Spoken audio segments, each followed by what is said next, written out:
First alert weather forecast.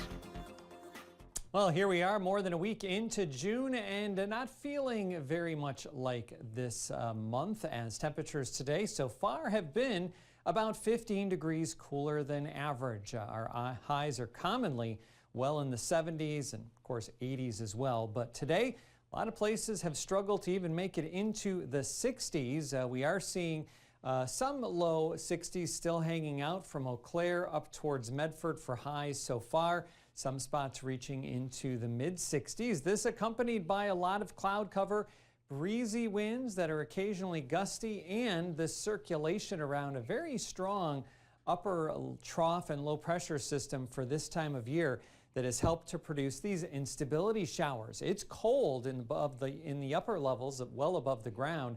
So when we do get a little bit of warming, that air is rising, condensing, and leading to these pop-up showers, but they're moving at a pretty good clip, so they don't last for very long, but they can produce briefly heavy rainfall. Overall, the amounts have been on the lighter side, with the exception of areas up in north central Wisconsin, clipping parts of Clark and Taylor counties, as well as Rusk counties, with more than 2 to 3/10 of an inch. But the majority of our area has seen about 1/10 of an inch or less. The airport in Eau Claire up to 1/1600 so far. Speaking of rain, we've got some raindrops falling again here in the city. Cloudy skies, 62 degrees, and some winds that are a little bit stronger now, at least in this last hour, west-northwest between 20 and 30 miles per hour, but they're not staying sustained like that all evening. Pressure is at 29.67 inches. We actually are one of the few areas across the country that are experiencing these cooler conditions extending out of Canada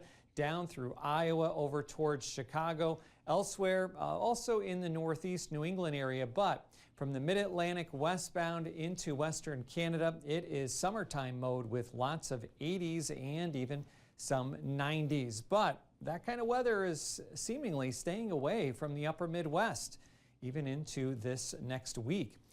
Temperatures right now in the 60s. As we go through tonight, we'll be cooling back down into the 50s. The upper low will begin to move out, but I do think we're going to be left still with overall fairly cloudy skies, so that will limit our temperature drop to the 50s again. Then for tomorrow, well, that's more like it. It looks like we're going to be rising back through the 70s, some 80s, not too far away to the west.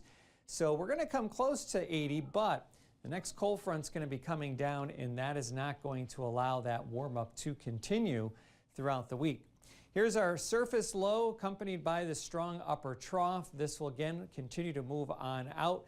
Clearing line still pretty significantly far off to the west, so I don't think we really get into much of that until tomorrow. Shower chances will dry up as we start to cool for tonight. Can't totally rule out another brief shower overnight, but it should stay mostly dry. Clouds giving way to increasing sunshine and that warmer afternoon for tomorrow.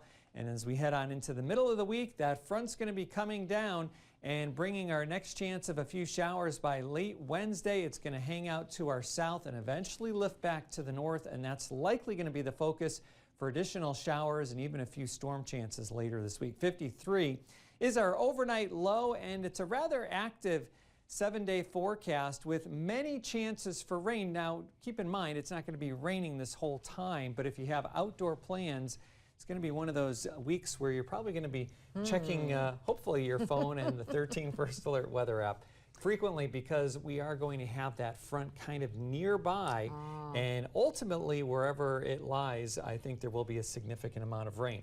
Is it here? Is it southern Wisconsin? Southern Minnesota? Tough to say just yet. All right, well, we'll stay tuned, Yes, I guess, for that. Keep me busy this week. All right, thanks, Darren.